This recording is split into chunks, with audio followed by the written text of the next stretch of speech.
I have two intros. First, I have been asked a lot lately, is Marvel back? And my response is, maybe Thunderbolts was good, I just saw it today, but it's going to take a few movies for that to solidify, and then Marvel can be back. It's not going to be back based on one movie. Second, I have officially been seeing the complete filmography of David Lynch, our hero here on the Movie Vault.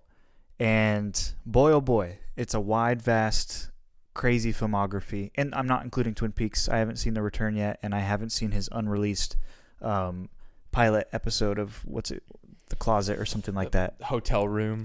Yeah, which is like a unfinished TV show pilot thingy. It's I haven't finished it either. Gotcha. Yeah, and I also have not finished his filmography because we haven't gotten to the straight story yet, and I have not seen it yet. So gotcha. Just so the listeners are not confused.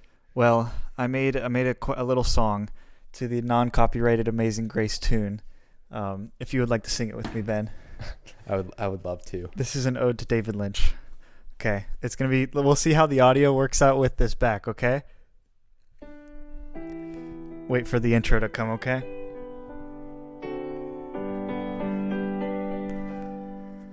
Oh, David Lynch, we love you more. You made some creepy movies. You're doing great. This is good. Full of the blood and violence and gore. Every entry is a doozy. All right, here's the bridge.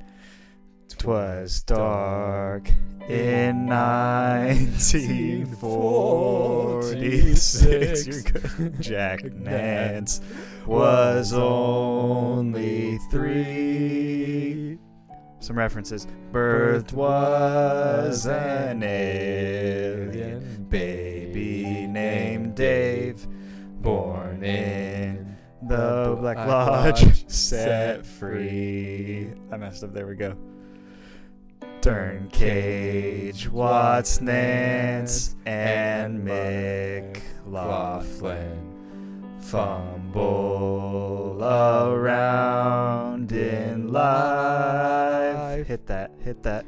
Then, like Dale Cooper saves the day, David Lynch ends the strife.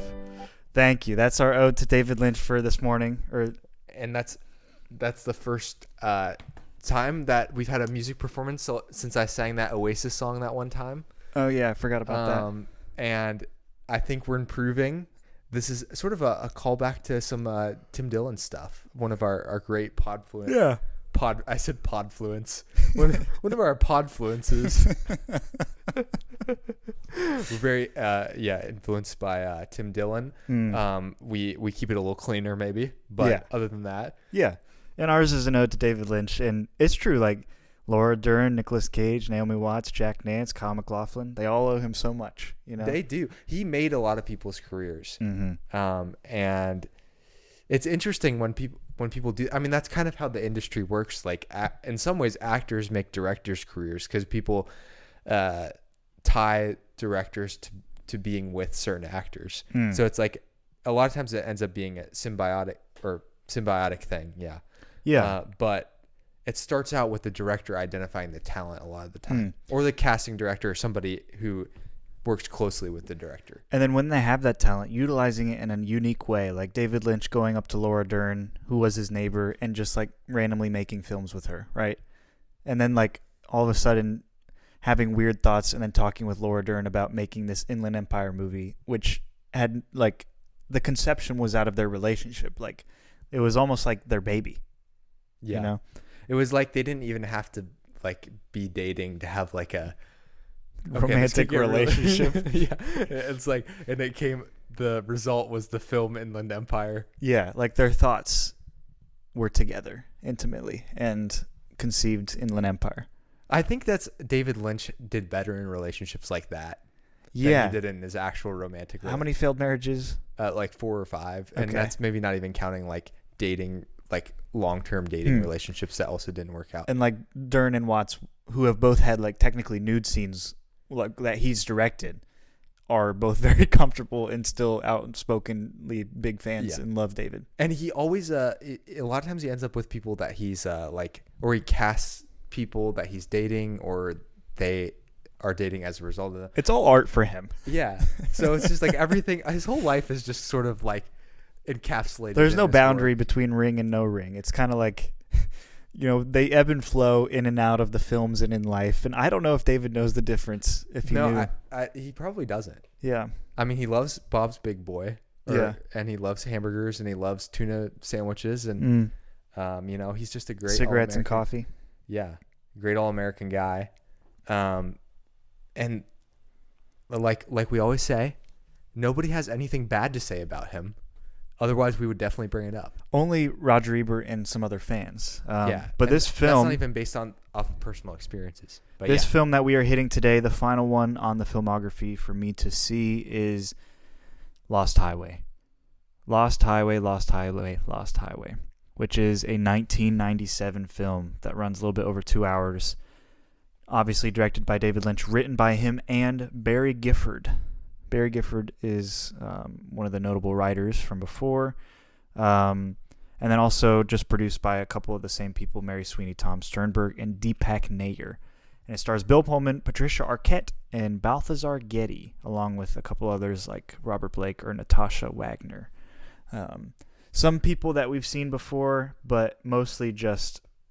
This is kind of like a clean slate film in some ways.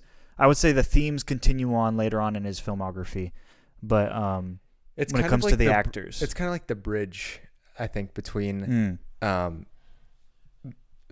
Wild at Heart and Fire Walk with Me, and then Mulholland Drive and Inland Empire, and then The Straight Story is just there. Like it's the middle point in his career, which is a lot of people point out is like at its lowest point after this movie. Oddly, because it wasn't successful.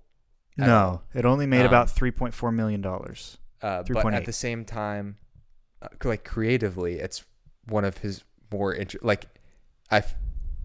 one of his more interesting movies. And it starts. It informs like Mulholland Drive, and like a lot of the thoughts that are in this movie are also explored in those next two movies with identity and like people living in two different realities and that sort of thing. It starts with this movie, and then those other movies just keep exploring it, and The Straight Story is just there, you know. That's a great point. I think the Lynchian aether is kind of starting to sprout out, right? You have Wild at Heart, you have a few dream sequences, you maybe have a little bit of that in Blue Velvet as well.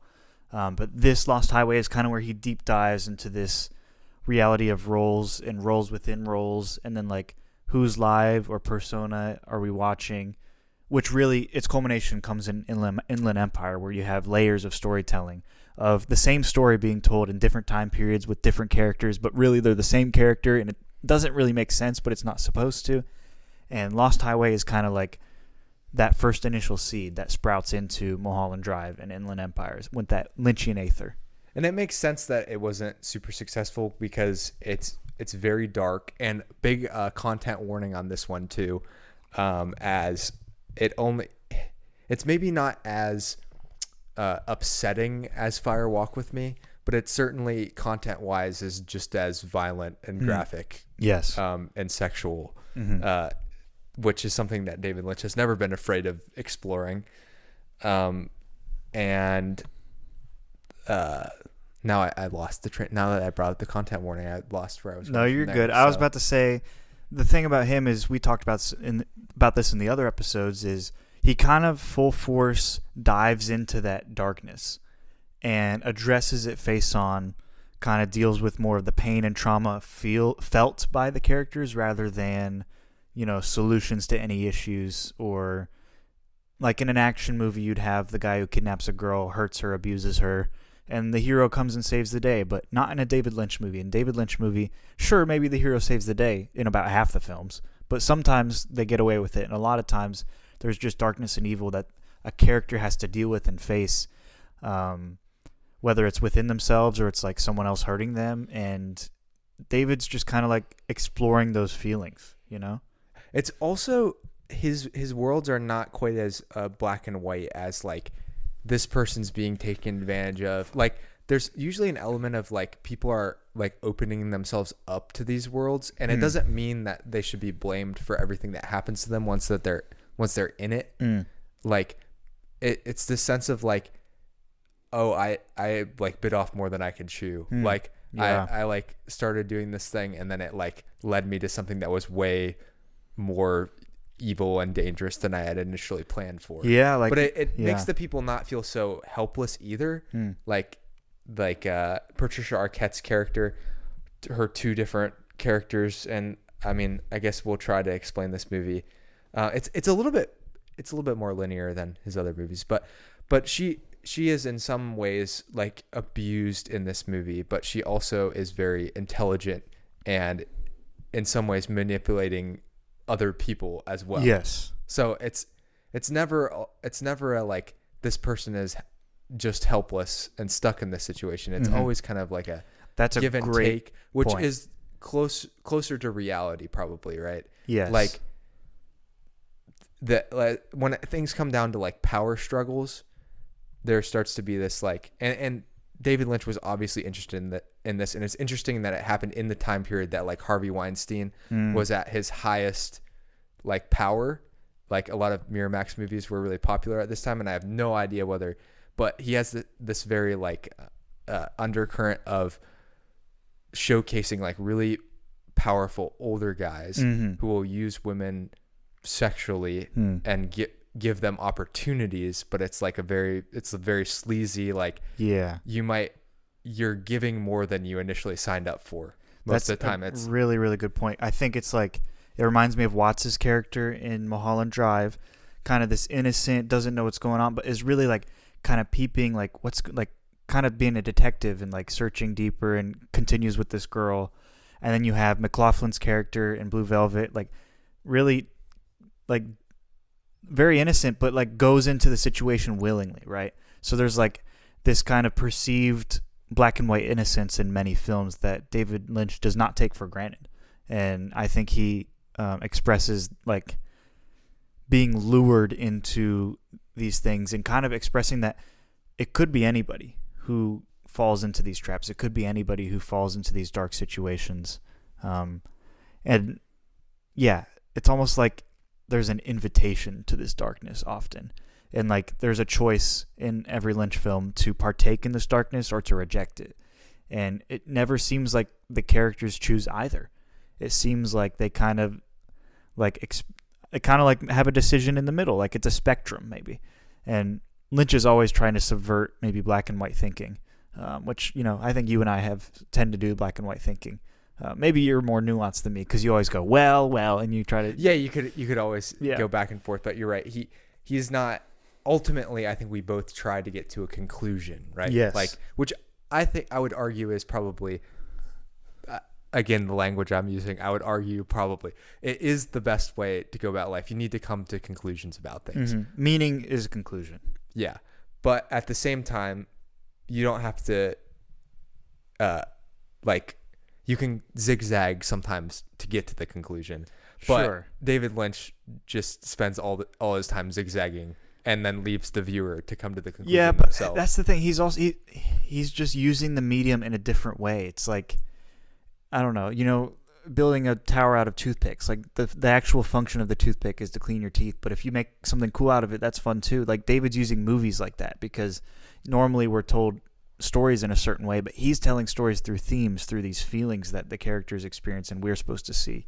And it's very subjective. That's the issue. Like, but for him, it's not an issue. You know what I mean? Like it's just a whole different way to use movies. And I think that's what people miss with David Lynch, with Ebert and a lot of others. Yeah. Zoom out like 100, so far, like super far. So a lot of people look at film in a very academic sense. Once you start like observing the history of cinema and you're like, okay, there was these guys in Italy and they were the Italian neorealists, and the point of their films was to show Italy during this certain time period and how people were struggling economically, and it was very like real, and that was the point of it though. Was to showcase the issues that are going on, and people can get really locked into like every movie has to have this like moral conclusion, especially because film is ultimately tied to academia when you start dealing with these more auteur, because people go to school and they develop theories that are political and philosophical, and then they're like, I'm going to make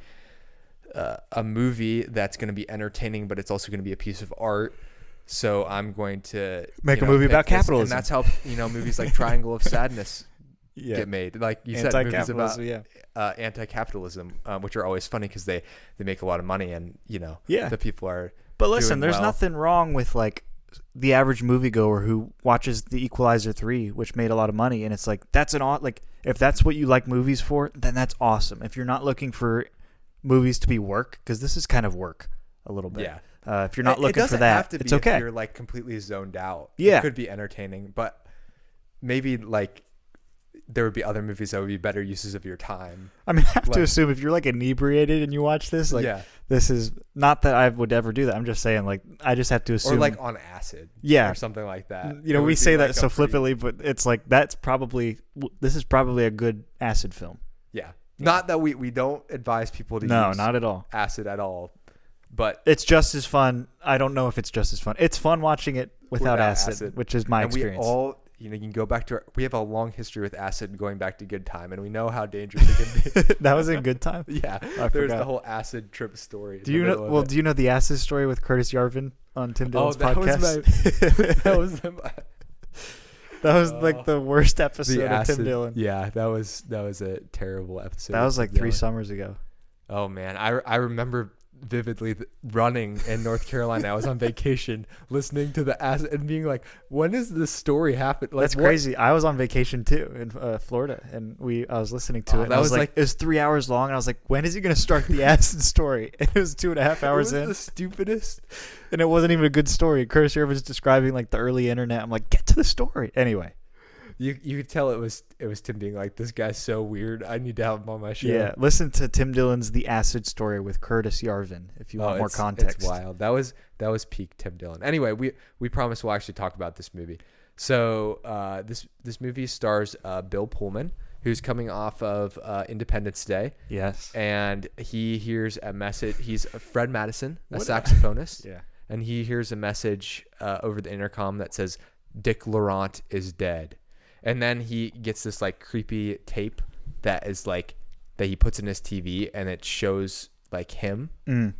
So that's odd. Which, by the way, is really that is scary. Yeah, I think watching these parts, I was a little bit like uneasy. It was like actually good horror a little bit. David Lynch is like arguably scarier than most horror directors with coming up with concepts that are like will truly freak you out. Yeah, they're not supposed and. They're not like, it's not intended to be like you're gonna be scared by this. It just is unnerving. Yes, I have a good movie highlights horror movie to show you later. Oh, sweet. Yeah, I'm excited because I'm kind of in a horror. Okay, well, we have to watch my new third favorite movie. Okay, we'll have to watch. Yeah, we'll have to watch that. Also, his wife's cheating on him. Probably. Yes, she's acting very sus. And his wife is, of course, Patricia Arquette, and her name's Renee. Are we Gen Z? Yeah, okay. I guess we are. So we can say sus. We can say sus. All right. It might sound bad still, but we can say it. And he goes, another unnerving part. He goes to a party, hosted by Renee's friend Andy, and he meets a mystery man, who's of course played by Robert Blake. Oh, so good. Who killed his wife in real life. So this Are is you fun. Serious? Yes. What? Well, wait, allegedly killed his wife in real life.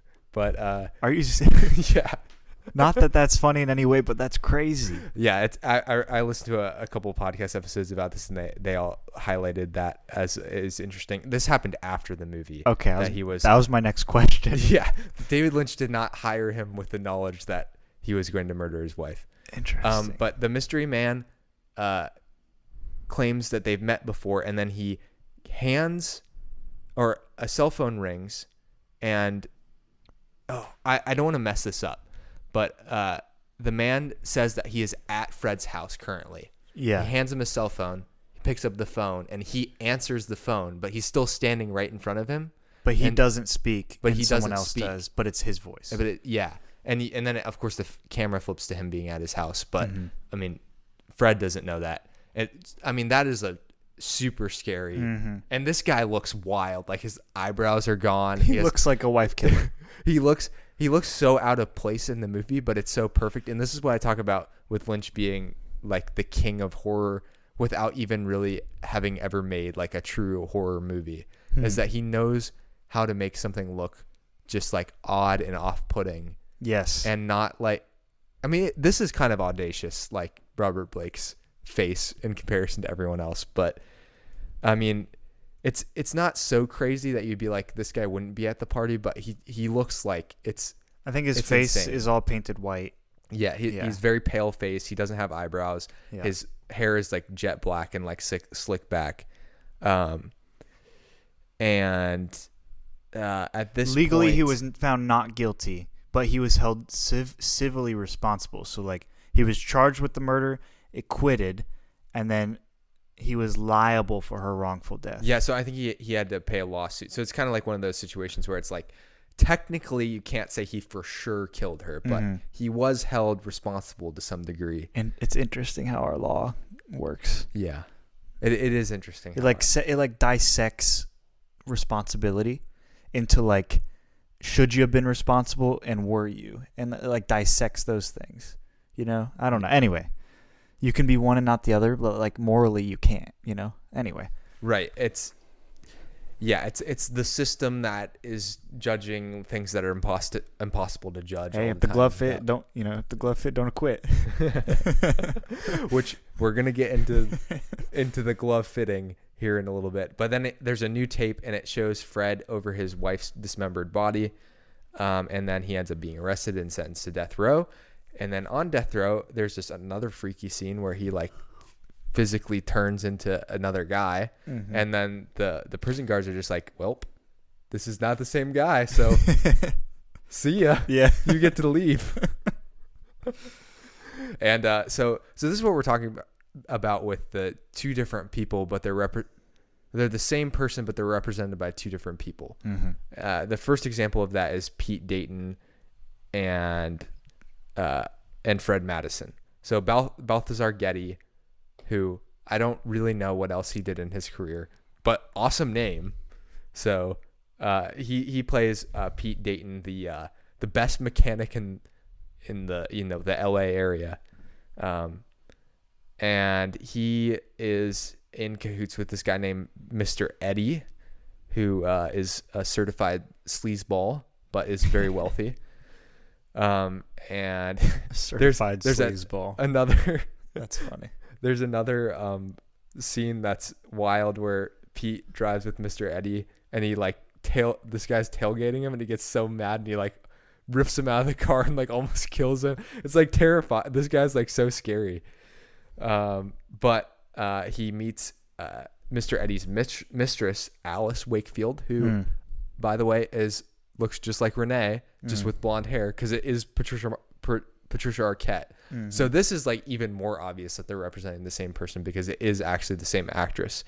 They didn't do that with, I guess, Bill Pullman couldn't dye his hair. I don't know what they decided with that, but Alice and Pete, of course, end up together, which you're talking. Pete has a girlfriend.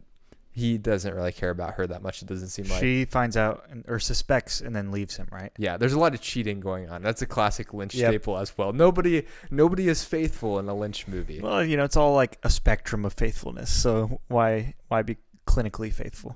Right. Because this is pretty layered. Because Mr. Eddie, it says it's his mistress, but I'm like, it's probably because he has like multiple mistresses, not because he's married. If you learn more about this guy, because he's a porn producer, we find out, and he has somewhat coerced Alice into participating in his porn productions. Yeah. Although it's a little bit hard to tell how much she decided she wanted to do this and how much, like, is she really fully entrapped in this? Or is it? And well, there's some power dynamics. I think the point is that it's this gray area where it's like very obvious that he's exerting his power over her. But she is like kind of working in a way that she wants to, if that makes sense. Yeah. So, and you could say at the end of the day, you probably would place a majority of the responsibility on him. Mm-hmm.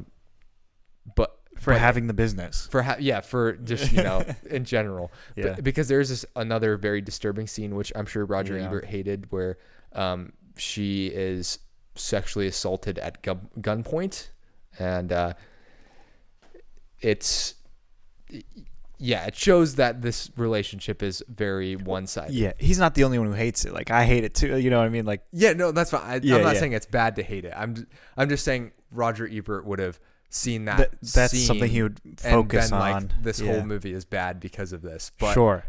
And maybe you didn't need that scene to know that Mr. Eddie was a bad dude. But that's the Lynch thing. Like, he stares darkness in the face. Not that that's he's going to show you it. Yeah. Not that that's anything noble.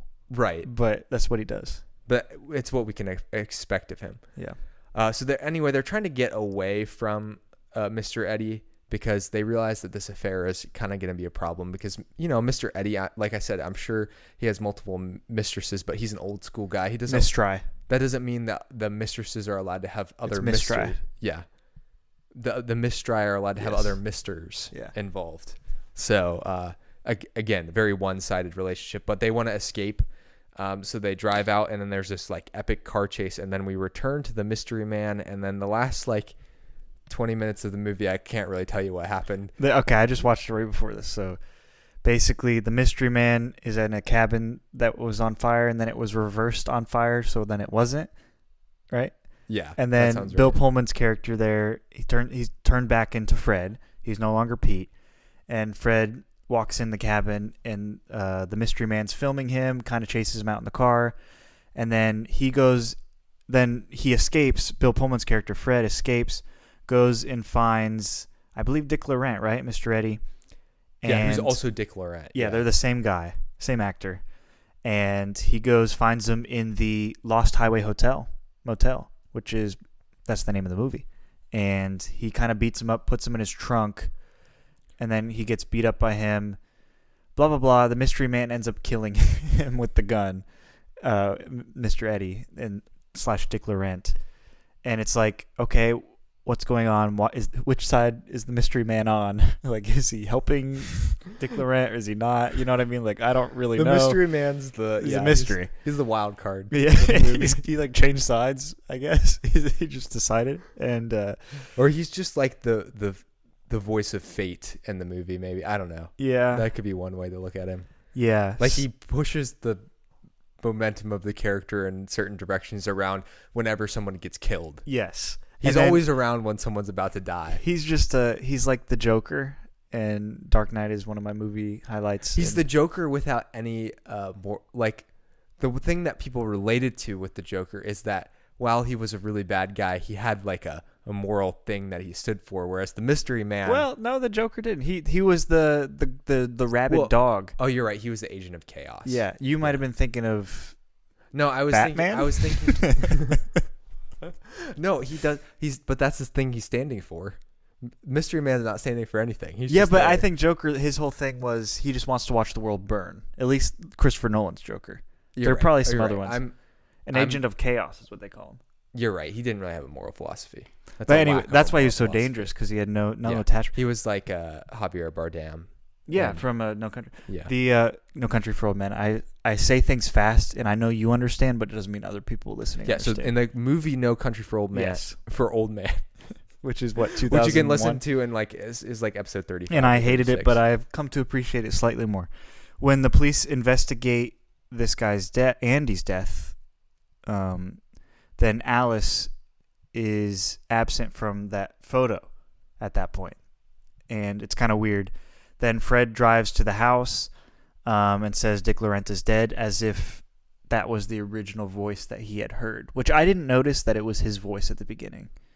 It wouldn't really be obvious. So it's like this Mobius strip of reality where it's like he is the thing that started it, almost like Marty McFly becoming his own grandpa, you know? Right. So yeah, so there's all that. There's layers and layers. It's so interesting. Like, what is the theme of this movie? That is a great question. Like I said, so we know that David Lynch was fascinated by the O.J. Simpson trial. How do we know or that? ordeal? It's like just if you listen to people's interviews and things about, like, everyone talks about how Lynch was like, wow, this is like really strange, but it doesn't mean like he was like trying to like make a movie that was about the OJ trial. It's just that he just happened to be like paying attention to it while he was developing this movie, and like it kind of, you can kind of see it a little bit. If his attention is on it, then it's going to influence his thoughts. But he doesn't take his thoughts for I granted. really like the here it says Lost High was partially inspired by the murder trial of O.J. Simpson. Oh, and wow. Simpson's ability to return to his normal life afterward. So That's that crazy. aspect of the movie where he like change it. So that's where my question is, like, what's it supposed to represent that he like goes back, but he's a different person? Is it just supposed to be the fact that like he actually committed the murder, which is probably what Lynch and everyone else thinks about O.J. Simpson. And it wouldn't be as interesting if he didn't. No, it wouldn't be. Yeah, I think we that's want to probably believe why. that he did. Why? I don't know. Do we just want to? We just want to believe in it. I mean, it was a we want to have spectacle. hope that he killed his wife. That was the thing about the OJ trial, is that it was also a spectacle. Like every aspect of it was like on TV. The car chase, the everything. It was like reality TV, but it was reality. Like it wasn't like a production set. It was just like it was reality. And it was it's like 90 Day Fiance. And it's of course he got out of it because like with a trial that's that publicized, like people are gonna mess up stuff. Like the defense has the upper hand. Well, here's the thing. There's money to be made now. Right. They could make a show about him, or he wrote a book where he said he did it. Yeah. If I did it. Yes. By the way, that is with a little tiny if. That is so like genius. It makes me so angry at the same time. Yeah. Because it's like, why can't I do that? Like, you know what I mean? Well, like, you're gonna have to be accused of a high-profile murder if you want to be able to write that. No, but like if I stole a cookie from the jar at home, and my mom's like, "Did you do it?" and I could like wink at her and be like, "If I did it," like, you know what I mean? It's like kind of cutesy. Yeah, it's so smart. It's like cutesy a little bit, like he's playing it. He did end up having to go to jail for like some sort of gambling thing. So which is justice was served eventually. That's how it always goes. Like Jeffrey Dahmer getting pulled over in a car for speeding. You know what I mean? Like that's just. It's funny how like these minor offenses actually are the things that get caught. Yeah. And like the murdering and the killing doesn't get caught. You know what I mean? Yeah. I guess it's hard to prove. The people have the eyes on the gambling. They know what's going on there. Yeah. If it involves money, the casinos, you can bet they know that you're gonna get caught. Yeah. So I think that a big theme of this is identity. I think you said Mobius strip. That is also referenced. Yes. I think I had read it maybe, and that's what influenced my thought. But that's a Mobius strip within itself because I said it, but my thought was influenced by the thing that made me say it. Right. Anyway, I think persona and identity are big parts of this film. Because if it is influenced by the O.J. Simpson trial, that makes sense, right? Because O.J. does this thing, kind of has to recreate himself as if he didn't, and then walks away a different person, right? So he's two different people when he kills his wife, when he walks away. And it's almost like maybe Bill Pullman's character did kill his wife. And I'm kind of thinking that he did. And then in his head he changes his. If this is influenced by the O.J. Simpson trial, maybe in his head he just recreates himself as a different person until he's confronted by the mystery man at the end and kind of loses it at the end. He recreates himself as the hero in the second story. Correct. So that's I think that's a good interpretation of it. Like I'm so it doesn't happy mean right it's now. Thank the you, correct interpretation. I didn't read anything. This is all new. There is no ultimate correct interpretation. I think it's as good of an interpretation as anyone's gonna have. If I have a good theory on a David Lynch film, I've achieved the pinnacle of interpreting films. You've understood him. You've got it figured out, and with a little bit of background information, you could and the Mobius strip thing. Yes, I think you got it. It's because I'm off of Celsius now. I think my mind is clearer. Yeah. Yeah. I'm back on. I'm back on. You're back on Celsius? Yeah. Just for getting back on night shift. That's all. It's like sometimes you just need a little bit of heroin. Sure. Yeah, tell it to the heroin addict. Sure. No, I'm kidding about that. Yeah, I think you're right, though. Like, sometimes you got to force yourself with a good amount of caffeine to save some people's lives. Yeah, just for the responsibility of staying awake, more so than anything. Yeah. Patricia Arquette thought that it's a movie about a misogynist looking through the eyes of a misogynist. So he's like totally obsessed with her, can't love her enough, can't have her to himself enough, can't kill her enough times. That was her quote. I struggle with that. I think there's an aspect of that in this movie. I don't think it's the main aspect, because there's multiple people who you could be like, they're a misogynist or they're like not treating women well in like different ways. So there's Mr. Eddie, who is a pornographer, and he's not making this great like treatise on pornography, but you get through the film that like this is an industry that's going to take advantage of people. Yeah, like that's not the only bad thing about it. There's lots of other bad things about it, but it is an important aspect to keep at the forefront. Yeah. He doesn't like make it like he's not preachy about it, but it's just like you can just tell. You just know. Yeah, for sure. And he always just presents it as it is rather than...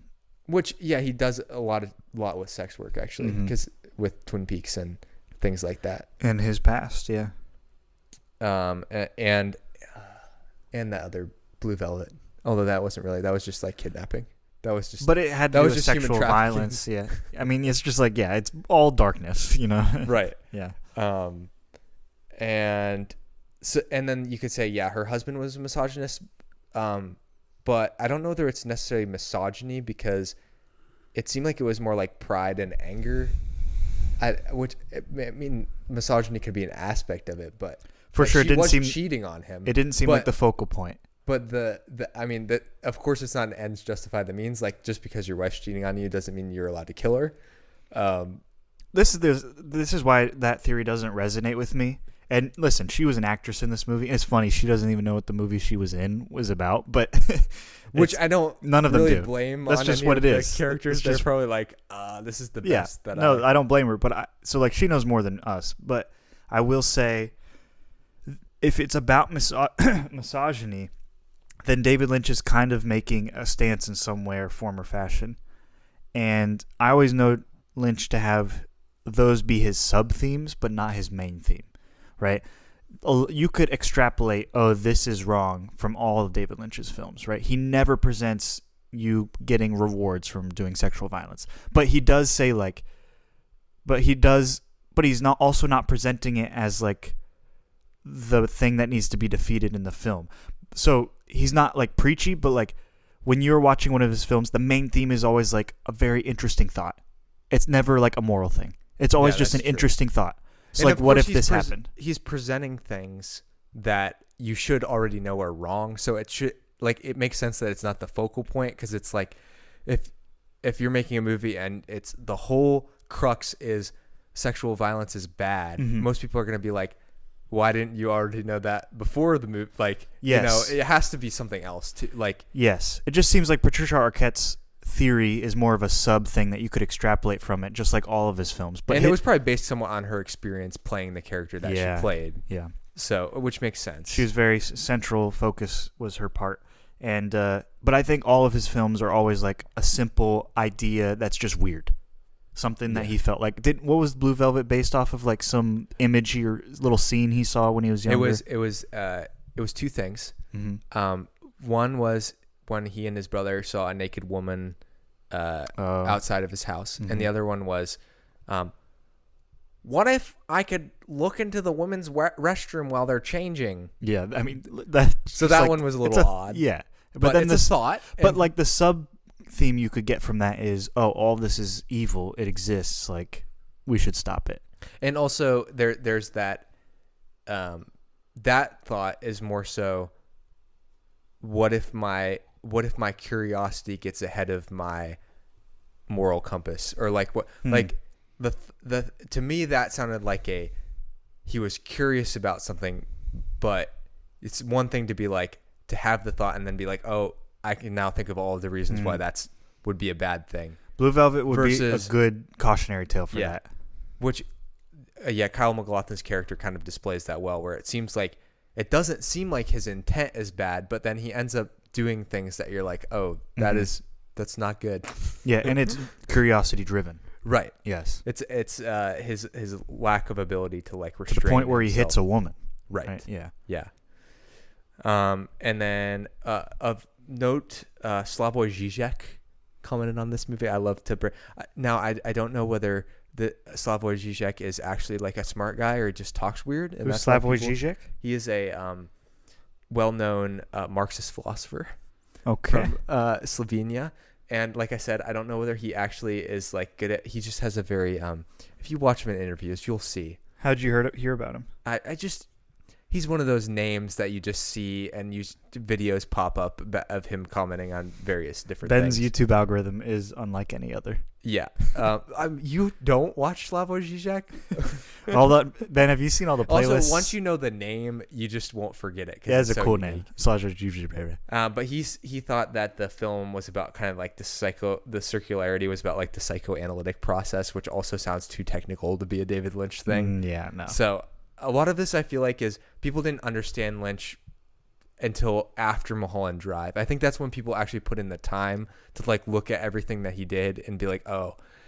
And I don't think psychoanalysis is really what he was going for because he did the whole transcendental meditation thing, which is different than psychoanalysis. Lynch is the ultimate anti-psychologist because he doesn't think of things in categories or analyze people with strict rules or frameworks. He's very open to any thoughts or feelings, and psychologists are not, right? Psychologists have boxes. This is what you are.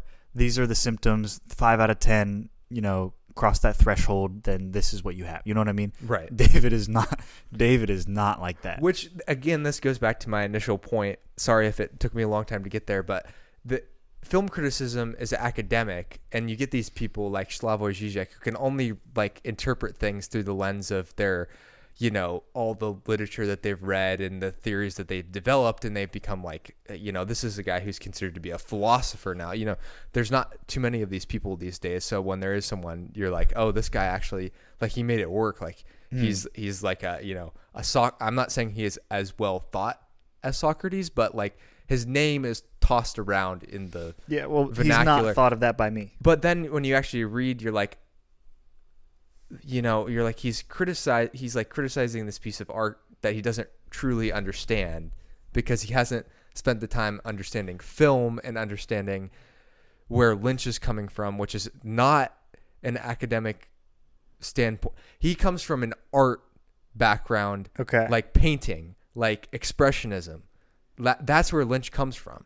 Yes. He didn't come from a written or like a writing based art or like learning. I'm not, my words aren't coming across well, but this is like an aha moment for me.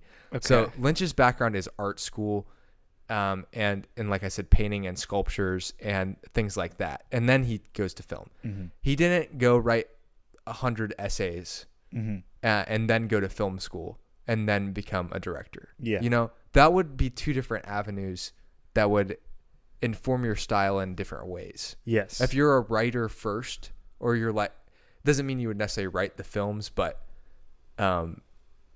like dialogue would be much more important. And again, a plot and a structure and different things. What would you say though about Malick, who is more artistic and very well educated? But his movies are also more philosophical and more like it makes sense. Based in like an objective truth? Yeah. I guess that's fair. Because his are theological, which is objective truth. That's good. Good point, Ben. He still is a great example of how you can, even if you don't have the David Lynch art school background, you can still understand the medium of film, because he then became like kind of an expressionist in his own way. Like once he made Days of Heaven, and then he made his, style. So he did all of the things. Man, like that's such a good influenced movie. by writing. Yeah. But then he, developed like an actual camera style that was interesting, or some people hate, but Days of Heaven is so good. I think we need to rewatch that. We should do an Outside the Vault on Lynch versus Malick style. Like who's better, or just no, I don't think you can do that. You can't do a who's better because they're so on, but they're kind of the opposite ends of they are in the spectrum a little bit. But what I'm saying is they're two of the greatest. Oh, for sure. Because they understand what they're interested by, what's influencing them, and what you can actually do with the art form. Correct.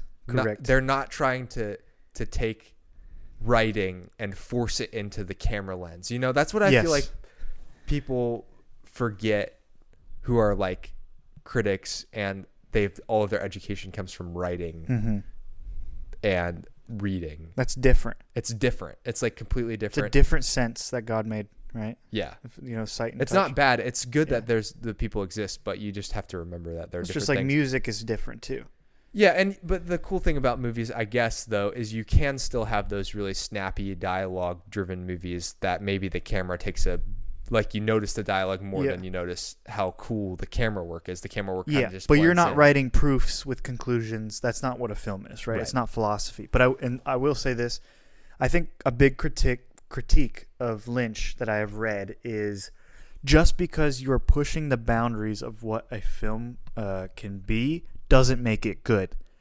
And I would agree, but I would say that he's doing it in a different way than he's doing it in a good way. Because we could say, oh, I don't know, maybe found footage films are pushing the boundaries of what film can be, because we're kind of doing a meta layer of this is a film that we're watching that's like something discovered, like we are watching it for the first time. It adds a level, like it adds an anticipatory level to the experience, right? And by the way, that's one of the ones I watched. It was a found footage film.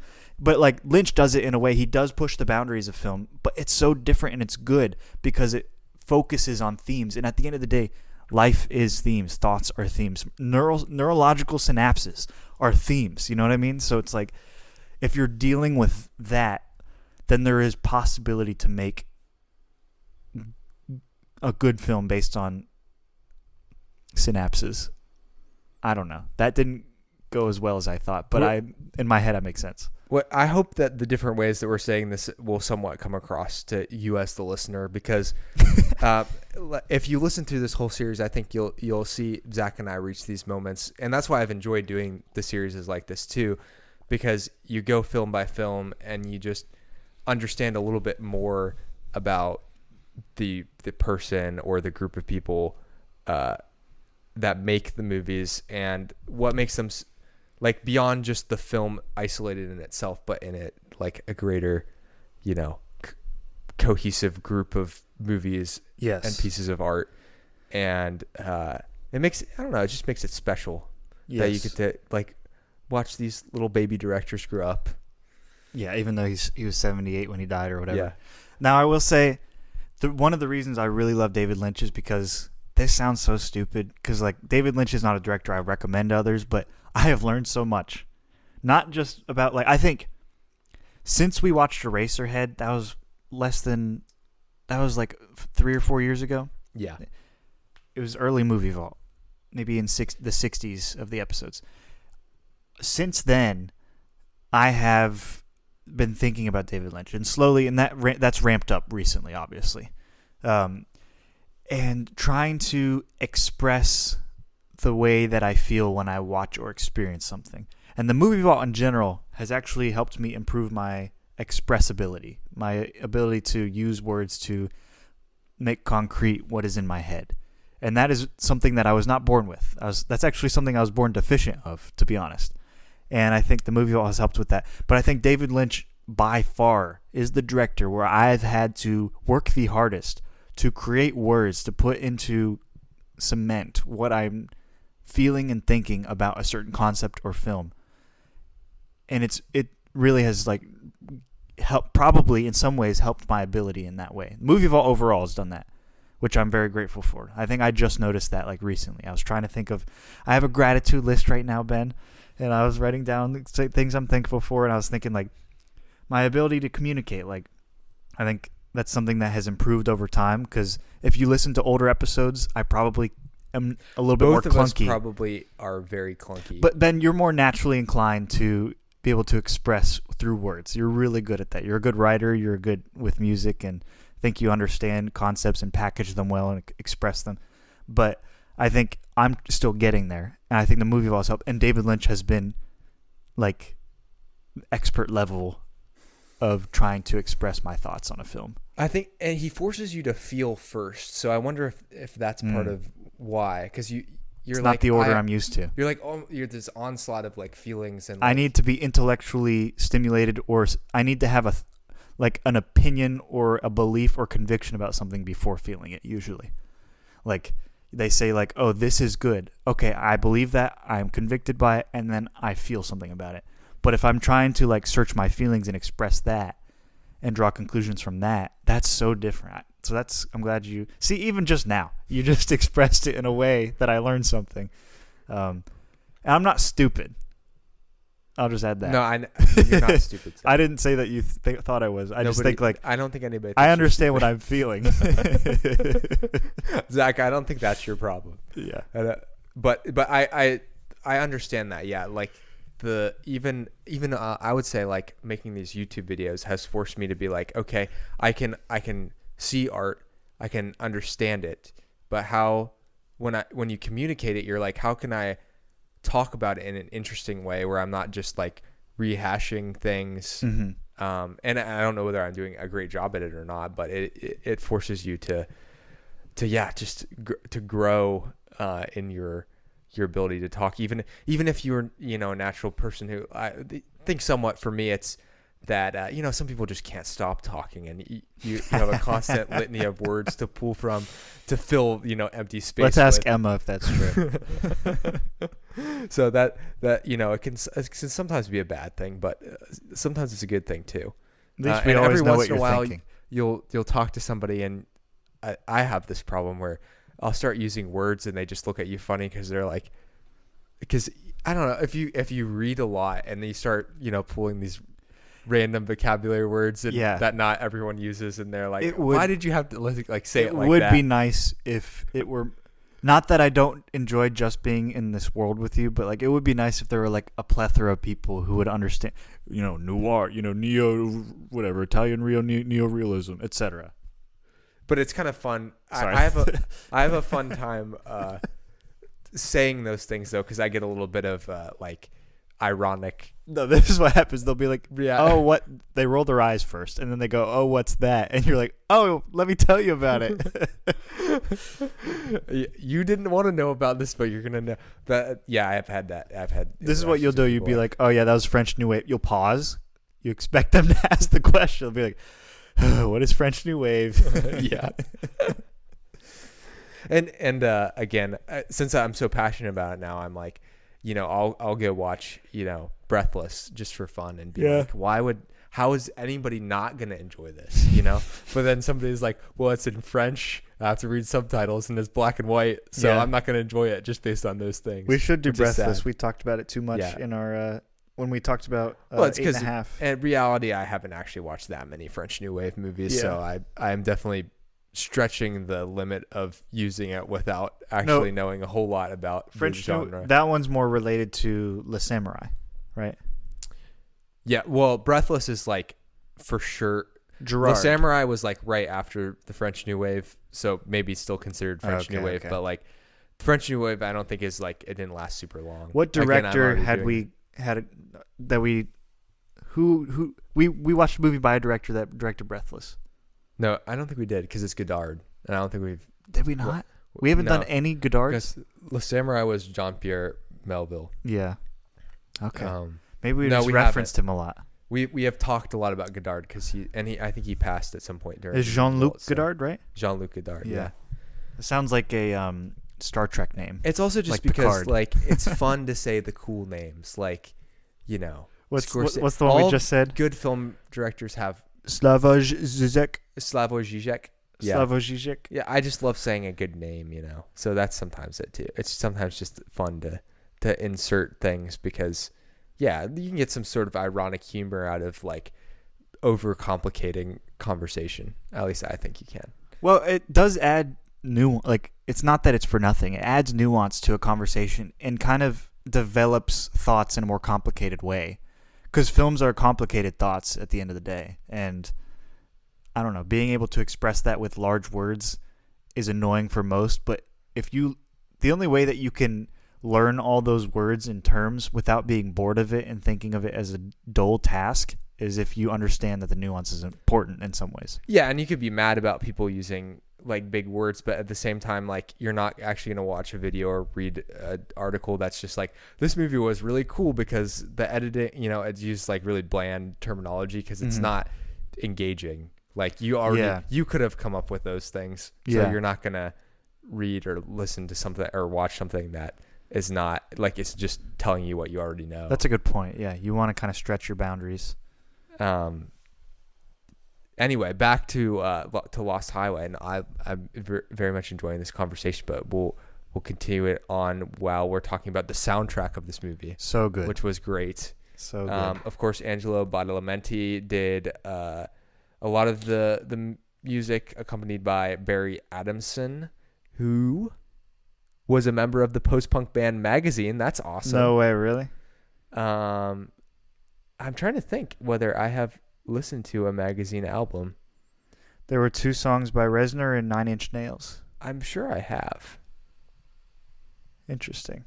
Oh, and this guy who is in Magazine was in the Buzzcocks, which I love the Buzzcocks. It's funny. This is right up my alley. It's funny. We were just talking about Rammstein, and Reznor also produced one for Rammstein right after, and David Bowie. Yeah. And Marilyn Manson. So, yeah, Trent Reznor, this was at the beginning of his involvement in film, which I believe David Lynch directed a 9 Inch Nails music video. So it was kind of like... No way. Back and forth. Yeah, he did a couple of music videos. You got to tell me all these things, because you just sent me that HBO pilot that I never heard about. And now there's a 9 Inch Nails. I listened to like so many podcasts. Well, that's the nice thing about having a lot of time in between watching the movie and doing it, is I over time I've just listened to like tons of I can't even like credit the podcast because I think I listened to like 3 or 4 different podcasts about Lost Highway, and they all said the same thing. So I don't really feel that bad about not crediting them, but go look up the other episodes. There's lots of good episodes about Lost Highway. Yeah. And they might provide it in a more concise way. You're just not going to get the great conversation about, what we've learned over time and things like that. This is on the 9 Inch Nails Came Back Haunted video, which is directed by David Lynch. It says the first thing is warning. This video has been identified to potentially trigger seizures for people with photosensitive epilepsy. Viewer discretion is advised. Which this is distinctly a different vibe than most David Lynch movies when it comes to the soundtrack, because it's very industrial, which makes sense that 9 Inch Nails was involved. That's a good point. And I'm just like imagining, I guess David Lynch is is truly not necessarily a big music guy. Like what he said about Blue Velvet was, he was like, yeah, this song, it just kind of stuck with me.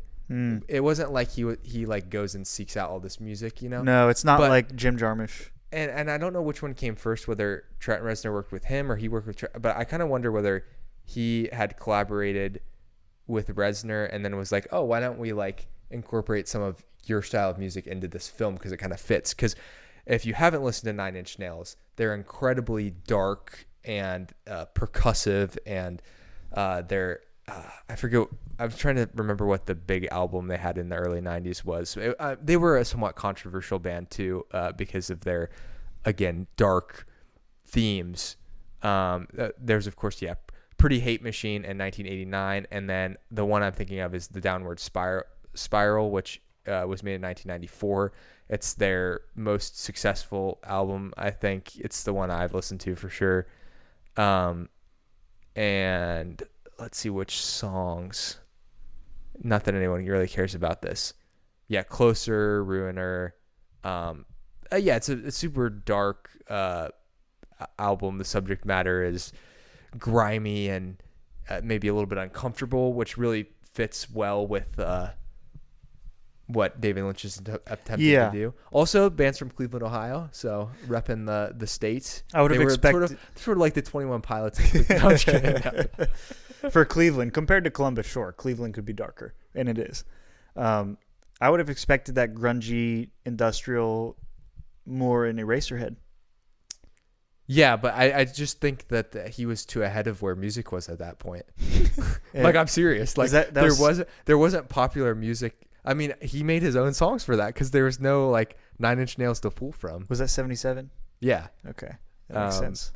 Like, I guess he worked with like, it's interesting that they pulled from like the punk scene, like Magazine and those bands. That was more, I assume, Angelo Badalamenti who was doing that, because if you listen to Angelo Badalamenti's music, it's not like this generally. So I assume he needed a collaborator just to be like, let's make this a little edgier, a little more industrial and stuff like that. So he worked with Barry Adamson, and Magazine's a good band. Buzzcocks is a good band. List to all those bands if you're into music. But yeah, Reznor is interesting because now he's like a big movie like composer. Oh, like big movie, like corporate, or like he did the soundtrack to The Social Network and other movies. There's another guy he collaborates with, and that's more so what he does now versus stuff with Nine Inch Nails. Interesting. So that's how you're like, you can't be the edgy industrial rock group forever. It doesn't really work. Your knees get old. Yeah, you don't really fit the picture once you like are a multimillionaire, and you're like, you gotta do something else. 9 Inch Nails are really long nails. Yeah, it's very long. Is it used for building construction, or? I've no idea. What exactly? Oh, of course. Well, one of the rumored, of course, is the nails that were used for Jesus. Oh, sure. Which I'm sure that added to the controversy. Sure. Or Freddy Krueger's fingernails. But I don't know about Wolverine. For sure. I think it's kind of like when you're in a meeting, band names get made really early on, so they're like, what's sounds just like. Well, there's two N's and 9 Inch Nails, right? Yeah, NIN. That also kind of it's kind of like the circular thing again. Yeah, Mobius strip. The Mobius strip. I'm gonna start inserting that into conversations. Yeah, it makes me sound smart, right? Yeah. When you said Mobius strip, I was like, I don't know what that means, but that sounds really smart. Well, there's Mobius and Loki. That's how I remember it. Oh yeah, that would make sense because that's a time show. Marilyn Manson. Yes. Starred in the movie. Yes. As a porn actor. Yes, and Reznor produces her music after this too. His. It's confusing because he has a. No, I said I know. But again, another guy who it makes sense is involved in this. The sort of the CEO of edgelords, Marilyn Manson. Yes. I also have listened to some of his music. It's not. What does edgelord mean? Like you do things purposely to shock people. Oh, interesting. That's annoying to me. Yeah. So a little bit. Yeah, and he is more so than like 9 Inch Nails. Kind of like were like they were wink wink nudge nudging towards, but Marilyn Manson was like objectively just trying to shock people with a lot of his music and antics and things like that. But Lynch, of course, I mean it makes sense his fit with being in a David Lynch movie. I mean, look at this guy. He looks like Robert Blake. Interesting. Yeah. His most famous song is a cover of "Sweet Dreams Are Made of These," but it just sounds a lot creepier.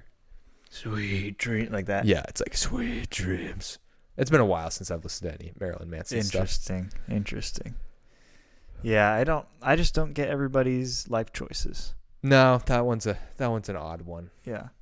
But I mean, maybe it was a lot more pragmatic. Like he just knew he had to do that to get famous. Yes. So it's funny because that makes it okay. Yes. Possibly. The tagline of Wild at Heart was it a relationship from hell or something? Wasn't that the Wild at Heart tagline? Or his it's like a relationship in hell. Something like that. This one trying to find love in hell. Trying to find love in hell. This one he described as psychogenic fugue. Yeah, it was like because people used the Mobius strip, but that wasn't his thing. He was saying that it was supposed to be a psychogenic fugue. Yes, which is also a thing. Like I think when people say Lynchian, that's maybe the most thing that they're pointing to is the psychogenic fugue thing. But the psychogenic fugue is specifically reversible amnesia, though. Oh, okay. Well, because I was like, Memento did. But you could say psychogenic episode for like any type of psychogenic activity could be a Lynchian idea, right? Yeah. Like, is that what the adjective encapsulates? Like, I just think people use like the idea of a psychogenic fugue being used in a movie or so. It's more common now because Lynch did it. Oh, definitely. I don't think it was really a thing before he did it. I just wish that he went more practical, almost like Eraserhead, with a lot of his dream sequences in the future. I think that's my only thing I noticed in Lynch. Because I was gonna say, like, now that I've seen his filmography, like, what kind of critiques might I have? And he kind of goes, he doesn't do CGI, but he goes into like the ethereal, more people or face. He does a lot of faces based. Like, the creepiest things in his films are faces, right? Yeah, you're right. He kind of got rid of the whole sculpting thing. Yeah, you're right. It's like the almost not Kubrick, the almost well, you haven't Cronenberg seen, type films, or I haven't seen what? You haven't seen The Return, which I think will be interesting to see your opinion on some of. A little bit more violent. Not violence. There's more CGI.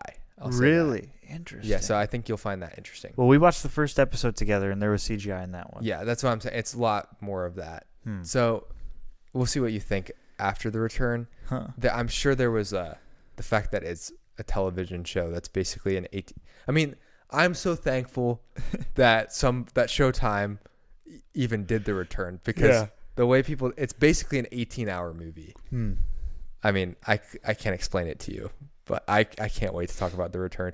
I need to watch it like 2 or 3 more times probably, but one day we'll get there, Ben. I wouldn't say it's probably not my favorite David Lynch thing, but it may end up being the most interesting David Lynch thing to explore, just because it's the most amount of like content at once. Yeah. He gets to explore his ideas deeper because he spends more time. Because with Twin Peaks season 1 and 2, you have the frustration, which I just was so in love with Twin Peaks that I think I watched the second season with rose-colored glasses, which is maybe how I'll always choose to like look at it. Like, just find the most positive, like find everything. Like, I just found everything interesting, even if it like technically was kind of a mess. Sure. But with The Return, you get his full cohesive. Yeah. Like, you don't get any of that like studio. Yeah. Messing with what he was doing or what Mark Frost was doing, and it's pretty much all Lynch. So I think that's what might make it the most interesting thing to explore, even if it's not my favorite. That's a good point. Yeah, and I think his films are oftentimes his outlet to express his full thought. You know, aside from his commissioned, Dune or A Straight Story, he doesn't leave room for the thought to go any further in a lot of these films, whatever that theme might be. So yeah, no, great soundtrack, great. I don't know, but like some of the cinematography was very grainy on purpose, very camera-like, like video camera.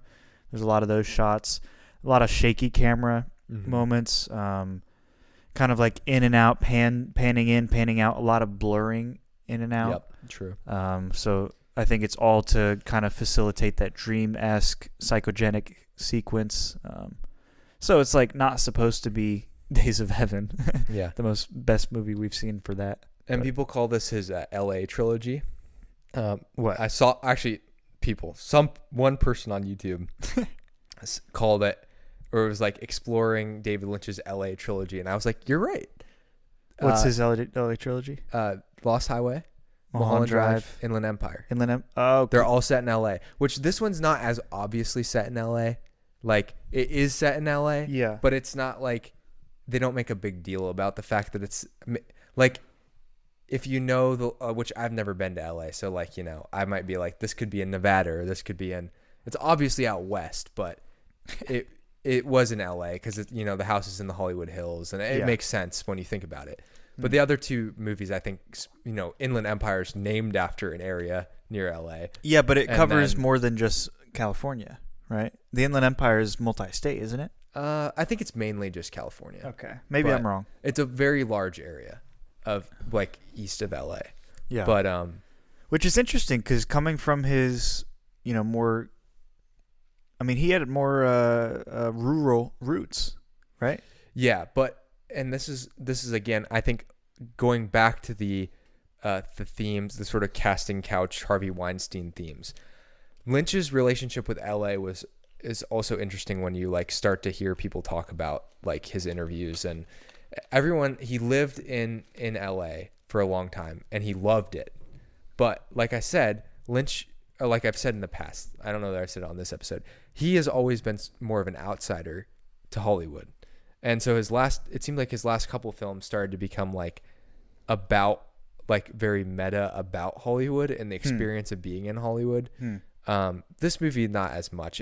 It's not, nobody is an actor in, at least in Hollywood. Yeah.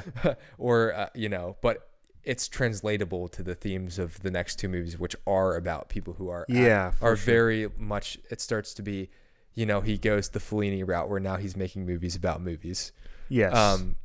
And you have to imagine Fellini was a huge influence on Lynch with the surrealism, but maybe in this aspect somewhat too, where now it's both critiquing people who live in an area, so the actual people who live in Los Angeles, and it's critiquing the studio industry, yes, as well, and sort of the whole dynamic that Lynch is a part of and maybe has become frustrated with, or is just like observing how it works. And it's not new. I mean, Hitchcock made movies about, which again, it's interesting. I bring up all these names and I'm like, who was one of David Lynch's huge influences? Well, Alfred Hitchcock. Oh yes. Vertigo is probably a good one for this movie. Yeah. Yeah. Hitchcock with the noir and the mystery stuff had to be one of maybe the top influence on David Lynch from a strictly filmmaking standpoint. Yes. And so to see that in his last three films, I think is really interesting. And maybe was the reason where once he made, well, he sort of got Mulholland Drive, which was his like, wow, you did it. Like, this is the greatest thing that you've done. And like, he sort of got his laurels. So maybe once he did Inland Empire, he was kind of like, I don't need to be like part of this industry. You wonder how much of it was like he just didn't like. He grew tired of like working within the industry. Like I don't know. He never like, I don't know that he ever like actively said anything against it. It's just what you can see in his. He let the movies do the talking. Yeah, that's a good point. He wasn't like decrying Hollywood. He wasn't going on a bunch of podcasts and being like, Hollywood is terrible.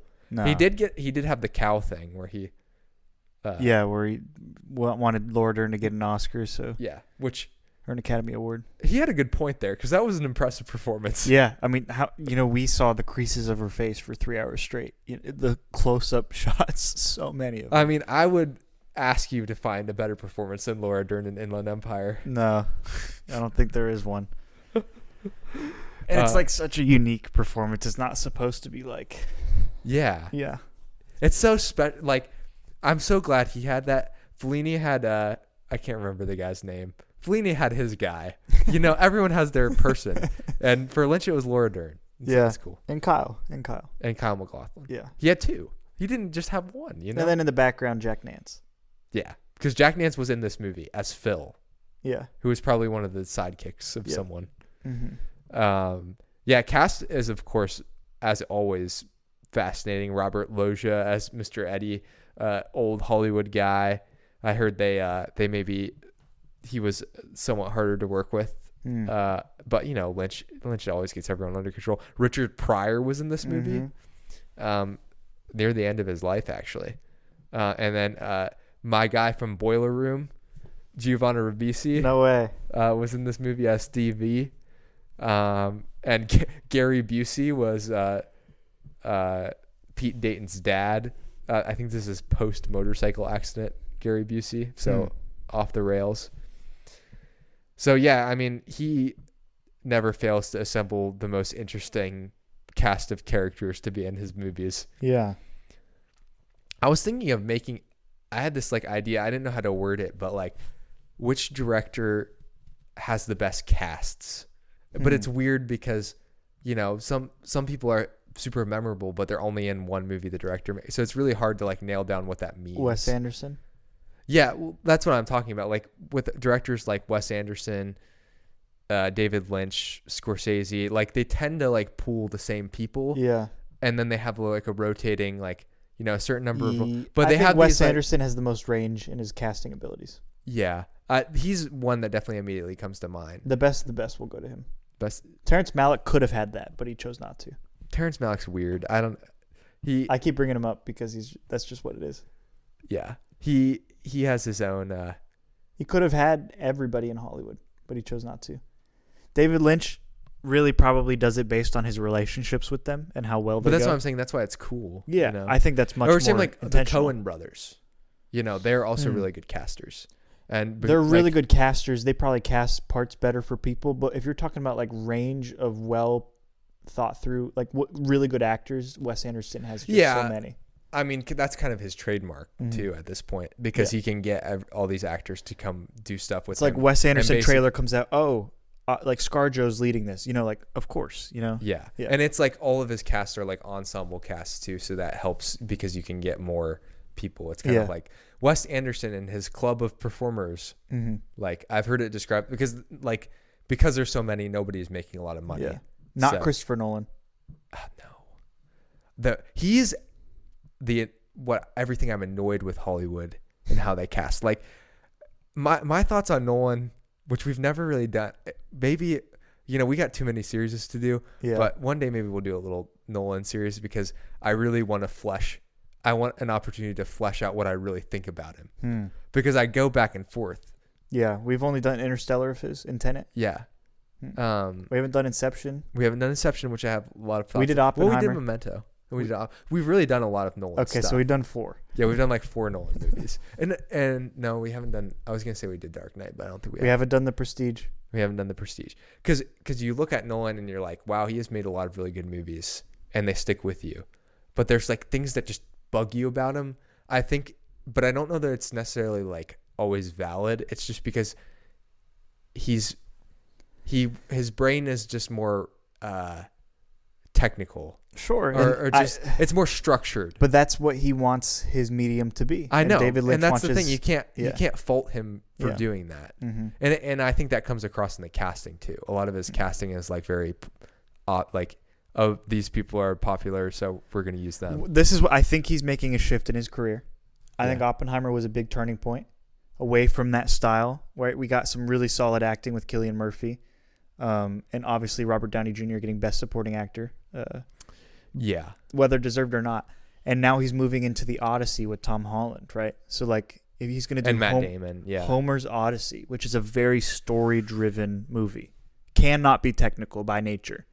Right? Here's what I'll say. Yeah, that's true. You're right. It's very difficult to see how he's going to involve time or like do any tricks like he usually does in a movie like The Odyssey.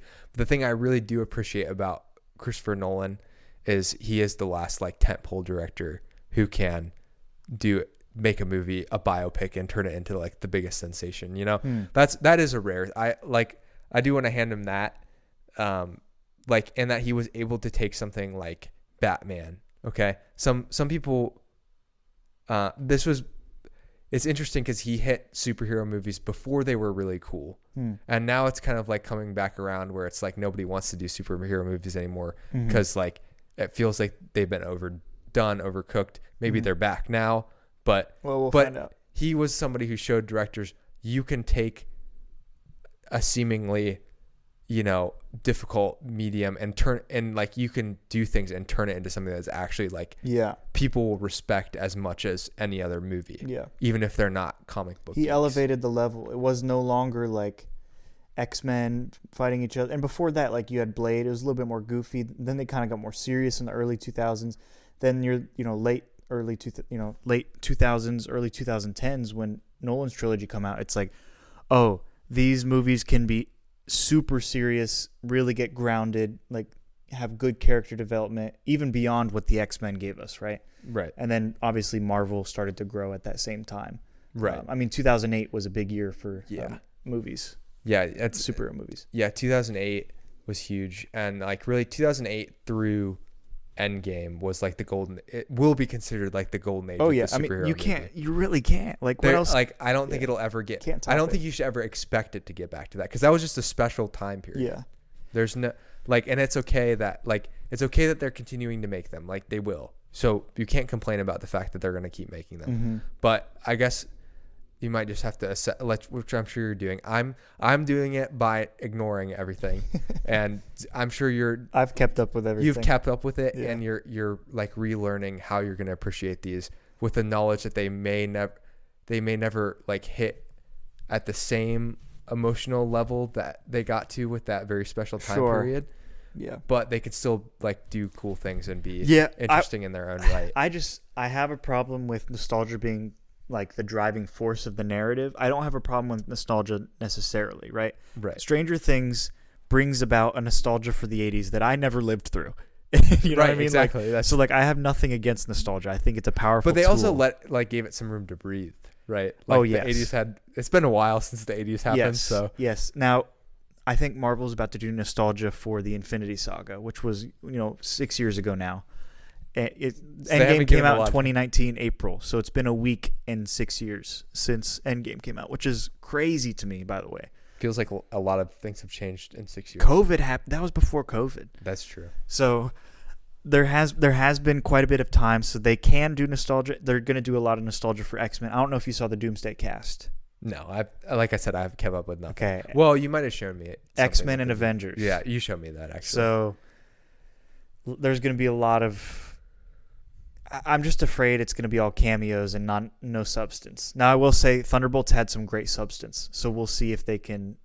And I won't say what the asterisk is, but it has big implications for Avengers, everything. So, anyway, that's Marvel. That's not Lost Highway. The last thing David would want us to talk about on his Lost Highway episode is Marvel. I feel like, I don't know whether he really commented on superhero movies, but I feel like he would have zagged in a different direction than I would have expected. He would have been like, I love Green Lantern. That's my favorite. Here's the thing. He doesn't judge other people's likes or dislikes. He just kind of has his own and is strong about those. And it's funny because you're right. He would pick the Green Lantern. He would also be like, yeah, I loved Avengers Endgame. I really appreciate like how the background characters just move around like that, you know? Yeah, he would pull out some sort of like has nothing to do with like anything, like I don't think he would ever appreciate like CGI hardcore, like the Endgame battle or anything like that. But he might be like, I was really encapsulated by the way that Thanos moved his mouth. It was just like really mesmerizing. I think I'm gonna make a movie about moving mouths. Yeah, he would have. That would be very, very. I think my voice of him improved. It has. It definitely has. Thank you. Yeah, that's just another. Movie Vault's a metatextual series on our improvement in all areas of life. So this movie was actually it was nominated for a Stinkers Bad Movie Award, which I had never heard of. Come on. Because it was so unpopular, and that's I kept hearing people talk about who like lived through the David Lynch thing, being like, yeah, people hate it. Like they did not like Lost Highway. People either didn't see it or they were not, they were just like, this guy's too crazy. He's too crazy now. You can't let him do like I think it was like people saw this as pretentious, as like self-indulgent. All of the stuff that people say when they don't understand a piece of art. And if it were anybody else, it probably would be. Yeah, that is true.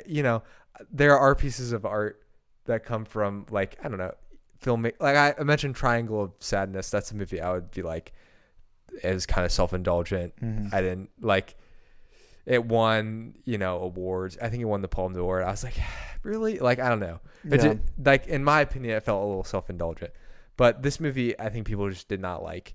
But it lost. But fortunately, Batman and Robin came out that year, which people really didn't like that movie, and people like this a lot better now.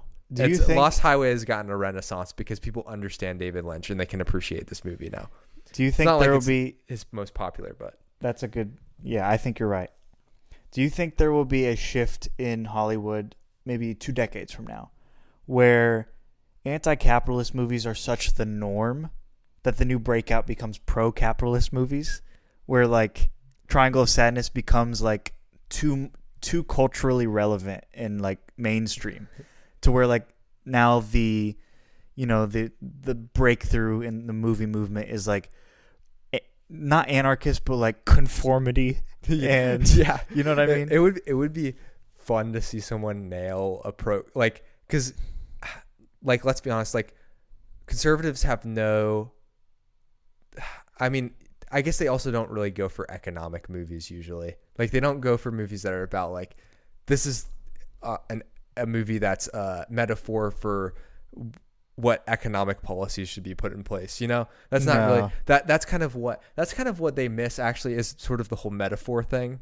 Like, a lot of conservative movies, there is no metaphor. It's just the actual thing. Correct. And it's exaggerated, and that's why people, you know, generally don't like the movies, because it's like, it's not metaphorical. Yes. Anyway, but I would love to see someone nail like a pro-capitalist movie, not because I'm like always the most pro-capitalist, just because it would be interesting to see someone like actually do it, you know? Yes. Like, generally I would say I lean more capitalist, or free market, but, I don't like to tie myself down to anything, like Zach said. So, well, we know the other side, you know? Yeah.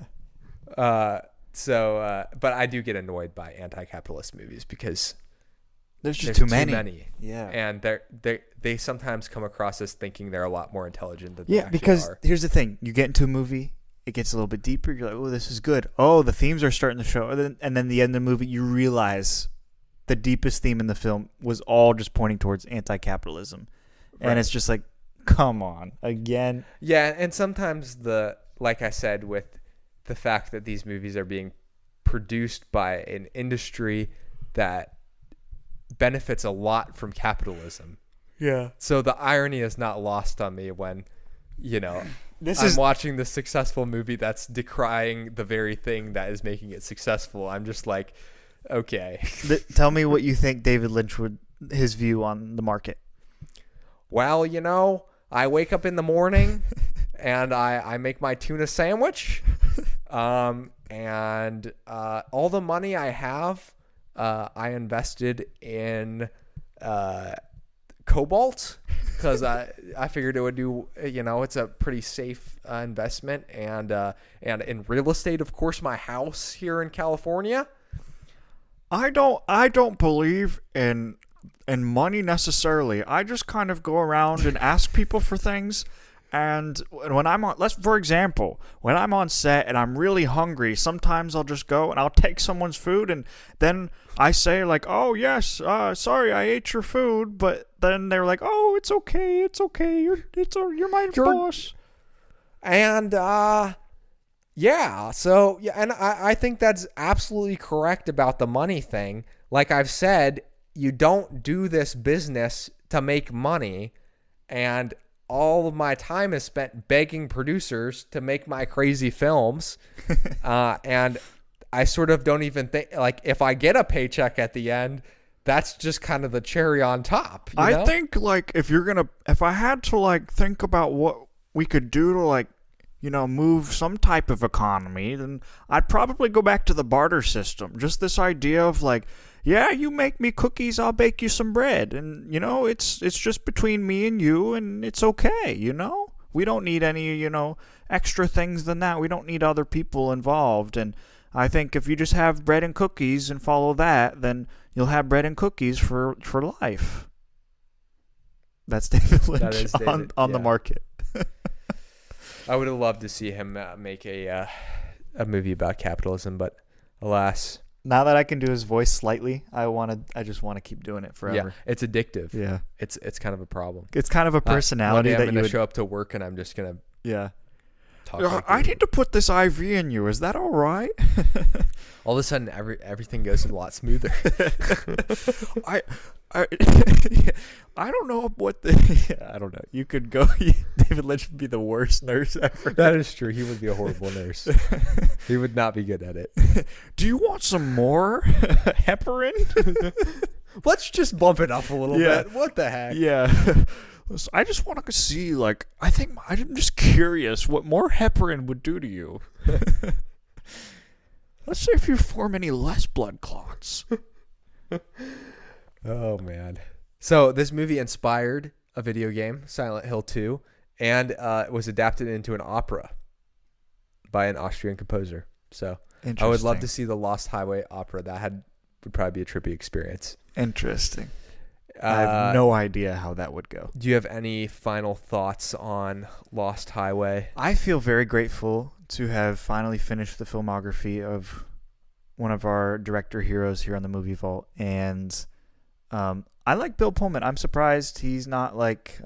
his career didn't really take off after this. And Independence Day. It's a weird turn after Independence Day. I'm not gonna lie. Probably for his career's sake, not the best direction. Yeah, but it's like what I think. I heard people talk about his career and like maybe there was just like a lot of other people who kind of fit his like vibe who were more popular, and so he just never kind of. Yeah, I would say like Bruce Willis is a better version of him. Yeah, I mean, like this was like when Matt Damon and Ben Affleck were getting big, and like they're more attractive. Brad Pitt and very more attractive. Like he's an attractive guy, but like he just didn't quite get that. Yeah, because if you look on Letterboxd, like this might be listed as his most popular movie, and maybe that's just because Letterboxd. I'm sure Lost Highway is more popular amongst the users of Letterboxd. It might even be more popular than Independence Day, which is it is. It's listed first. And he was in Sleepless in Seattle. Yeah, that was a big movie. Yeah. But then I think he did a bunch of. We watched Spaceballs together. I mean, right? He's a working actor. Yeah, that's true. He's been in a ton of movies, but just and While You Were Sleeping. Oh, okay. Well, yeah, he fits this movie. He had his run. Yeah. And then it kind of it didn't dry up, but it just is like it wasn't. He didn't get to become that actor who could like pick all his roles and be like super picky and work with like the most interesting people and all of that. He had to work for his dollar, which is fine. Yeah. I'm sure a lot of people enjoy that over not being an actor at all. So, take it with it what you will. I'm excited. I will announce we will be taking a small break in the David Lynch series to do a special film next week. But then after that, we will return. I think we got two more after Straight that. Story and Mulholland Drive. So it should be two different ends of the spectrum there. Yeah. Yep. Of the David Lynch spectrum. Mm-hmm. So excited about all three of the movies. That I have no idea what to expect with also like knowing really nothing about The Simpsons. So. Yeah. The next one is The Simpsons. It's probably the most special movie. It's my favorite TV show, and it's one of the most sentimental movies for me. I love it. So. And there's a reason why we are doing it in the middle of the David Lynch series, but we'll talk about that next time. What are your final thoughts? Lost Highway, while not one of my favorite David Lynch movies, I still am endlessly appreciating the amount of themes and like just how you can explore it over and over again in a circular fashion. Oh, I wonder. Like a Mobius that's strip. Crazy. Yeah. The Mobius strip. Yeah, that's good thoughts. Well, I can start my update. Movie review update, or what's it called? What do we call it? Movie highlights? Yeah. Yeah. Y2K is an A24 film about Y2K and the robots taking over. Pretty dumb film, I'm not going to lie. It's the girl, it's Rachel Zegler. Okay. From Snow White. So already turned off of the film when I saw her, just because of how bad her press has been. And I gave the film 2 stars. On A24 these days. I mean, we reviewed Bullet Train, Barbarian, and I watched this recently. There's a lot of films coming out. It seems like it's mostly 2-star films in my opinion, or less. Yeah. But I think the thing that people forget is that they've always kind of been like that. It's just sure when they were first becoming popular, people noticed like Hereditary and like movies like that, and assume that every movie they make is like that. It's not like that. I mean, their biggest breakout one recently. I mean, a few years ago was Men.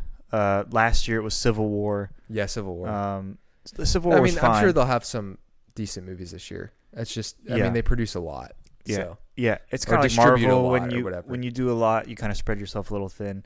I appreciate that they kind of let the directors do their own thing. Just they're hiring a lot of directors with, ulterior motives to like promote an ideology in a lot of these, and it kind of doesn't help for me. Like Men.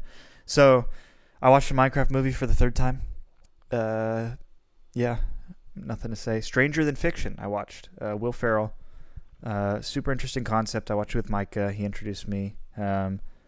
Just a good concept film. I watched in theaters for the 20th anniversary Star Wars Episode 3 Revenge of the Sith. It was great to see in theaters. Never seen a Star Wars film in theaters before. Really? Never. No, I mean, sorry. outside the I've never seen the original 6 in theaters. I have Gotcha. seen the newer ones, yes, in theaters, unfortunately. You just don't count those. Correct. Yeah, those aren't canon. So it's cool to see Palpatine and Yoda fight in the Senate on the big screen. I watched The Dark Knight. Kenzie had not seen it, so Kenzie, Caleb, Anna, and I watched it. Speaking of Christopher Nolan, I watched a great sort of found footage film. It's more of a documentary found footage film combined. It's all fictional. Lake Mungo. Just not like, it's a horror film, but it's like sort of supernatural, and it makes you question, is this supernatural or is this just a coincidence? And I'll let you watch it to figure out which one it is, but it's an edge of the seat type of movie. It's really good. Some of the moments are kind of freaky. And it's not jump scare. It's all like building intensity, and it's not building intensity to a point where you're expecting like a big battle at the end. It's like building intensity to like understand this mystery or concept. It's not. So I think that's better. And then I watched Thunderbolts today. I gave Thunderbolts 3.5 stars. I think it's the best Marvel movie in a long time. It was really good. A lot of heart. Not a comedy. It's not a comedy. All the Marvel movies have been undercutting, a lot of that's been the struggle with Marvel. Yeah. That was really successful for them for a time, mm-hmm. and then it kind of got old. Yes. And they tried to make everything Thor Ragnarok ever since then. Or Guardians. I think yes. both of those movies were like, they were great things for Marvel, mm-hmm. and also horrible things at the same time. This Thunderbolts could be like, I don't think they'll make a Thunderbolts 2, and you can see why. Not because there's like death. It's just more like the directions that people are taking with this film. I don't think this will be a franchise, but I think the characters in this film will be franchisable. I think that's how it'll. I don't think it'll be super commercially successful for Marvel, but I think moving forward, these characters have a lot of potential. I think especially Yelena. I think she did great in this film. Red Guardian has a lot of potential. So like, there's a lot of franchisable future, and it's like this is the first time I thought, oh, there's a future for this to take place in the MCU. So, Marvel's not back yet. I'd say let's give it like 5 good movies. I'm gonna make the bar pretty high. Let's see how these Avengers films go. That's all I'll say. What about you? So of course, I think the last movie I left off on was actually Lost Highway. I watched it like 3 weeks ago for the second time. We've already talked about it, so I won't waste any more time. Then I watched a Minecraft movie, which let me tell you, I don't think I've had more fun in a theater in a long time. I'm being so serious. Okay. Like, I gave it a kind of joking 5-star review. That, yeah. Where I was, kind of making light. But it just, I can't decide. Like, some people would go into it and be like, it's everything that's wrong with like how people make movies. Mm-hmm. But that's not. I chose to go into it with a very open-minded, mm-hmm. optimistic view of the movie, and I think that's the right way to go into it because it is silly. It is clearly trying to make moments that are memeable, mm-hmm. but like, if you appreciate it for that, mm-hmm. it's like a fun movie. I don't know, like, I had a lot of fun, and I think the fact that I didn't watch it right away, and I like kind of knew some of I died laughing during the chicken jockey scene, like because of the reactions, hysterically laughing, because it had just like, to me, that was like the climb, like everything was building towards that moment. Like, the actual climax of the movie doesn't matter. No, the chicken, because of the cultural pinnacle relevance to that specific line that makes no sense to why it's so popular. I went to watch it with my wife's brothers who are much younger. Oh, you took both them? of That's us. awesome. Yeah. Probably wouldn't have gone to see it without them, but again, if you're taking somebody who's younger, you'll have a more enjoyable experience. Sure. As well. We listened to Steve's Lava Chicken in the car like 1,000 times on the way home. Lava chicken. And Jack Black, yeah, he's like, it's infectious. Like, so yes, is it really stupid? Yes. But like, it's fun. I don't know what to tell. Okay, like if you don't like this movie, you're just not a fun person. This is my question. And I don't care about it being like anything like Minecraft. Like it's so like everything about it is dumb. Like it's super dumb. It doesn't give reverence to the game at all. No, it doesn't. This is what I'll say. Do you think that this will create a brain rot subgenre? I think so, and I think we'll be like, I view brain rot as sort of art. What, like, why? Maybe I'm at the tail end of, well, because all that. So now there's like the Italian brain rot. Like I have not kept up. Like it gets deep, but it's because this is our generation. We are the generation of like irony and cynicism. Sure, but we're getting older. But like, do you think that this is alpha? The great thing about the Minecraft movie is it had all that stuff, and it was still like kind of like really sincere. Yeah. It was like a paradox. Yeah. I'm looking up Italian brain rot. Tra-la-la. Surrealist internet memes that emerged in early 2025, characterized by absurd photos of AI-generated creatures with pseudo-Italian names. What is this? It's so dumb. What? What in the world? Yeah, it's a real thing.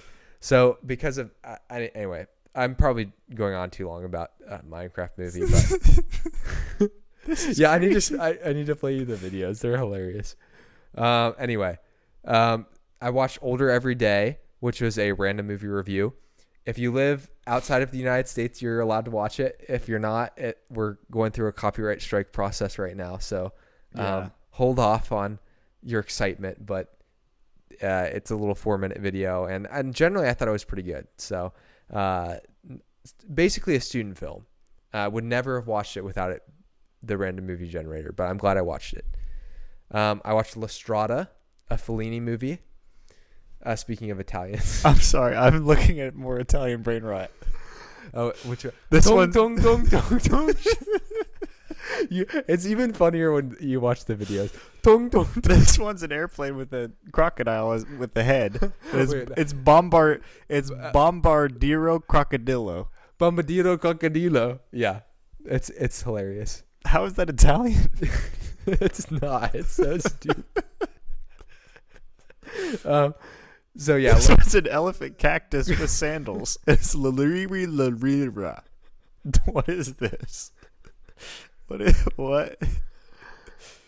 Yeah. So anyway, Italian. Ben, this is Gen Alpha. This is not us. This is not really us. This can't be us. But I can appreciate it. La Strada is not like this. La Strada is a very genuine movie about a peasant who gets kind of sold into marriage. It's is in the circus. It's kind of a very sad movie, but you had not seen this one before? I had not seen it, and it's interesting because this is a very early Fellini movie, and he's very much influenced by neo-realists at this point. And later in his career, he becomes known for being like a surrealist. So did you start this film and not finish it? I did. I very much remember you watching this film. No, I think I did start like the first like 10 or 15 minutes, and I hadn't, and then I came back to it and rewatched. Because that's why I put it on my watch list, because you had started it. Yeah. So yeah, La Strada is very good. Used Cars is an early Robert Zemeckis movie. Before, and I maybe even overrated it with 3 stars. Like it's not like it's a fun movie, but like structurally it's not the best, and it's a comedy, but it's not always like the most funny, but it's pretty good. Had some memorable scenes. I watched The Terminator for the first time. Great movie, solid action flick that turned into, and actually, yeah, it has a very interesting plot mechanism, storyline. Jump-started, of course, Mr. Avatar's career, James Cameron. And then today, fittingly, although I didn't plan it this way, I watched this movie from the late 90s that actually came out the same year as Lost Highway, and it's called The Blackout. And it's about an actor who it's very trippy. It has Dennis Hopper in it as like a very Frank Booth-esque character. Interesting. Who's just yelling and cussing the whole time. It's filmed in like a wild. It's in a lot of ways, like I saw people compare it to Lost Highway, and while thematically it's about different things and is maybe a little bit more grounded. Yeah. Like I see why. Like if you watch it, you see why like people make the comparisons. It's an Abel Ferrara movie, and he is someone who is kind of on the outskirts of independent filmmaking in the 80s to now. He has now like this relationship. He's made tons of movies with Willem Dafoe. So anyway, The Blackout, really obscure movie. I've been kind of into finding like kind of niche movies that aren't like horrible. Yeah. Like that aren't like just like trash cinema. Yeah, like Hidden Gems. Yeah. So I've been trying to seek out some of those. Not the movie Hidden Gems, just like in general. But I might also watch, like I keep seeing these like Santa Jaws, like stuff like, I'm like one of these days I'm going to just watch something that's like really stupid. By the way, Ben, one of these days the random movie generator is going to generate something absolutely terrible. I know. I'm waiting for it to happen. Yeah, but they've been all right so far, right? They've been, yeah.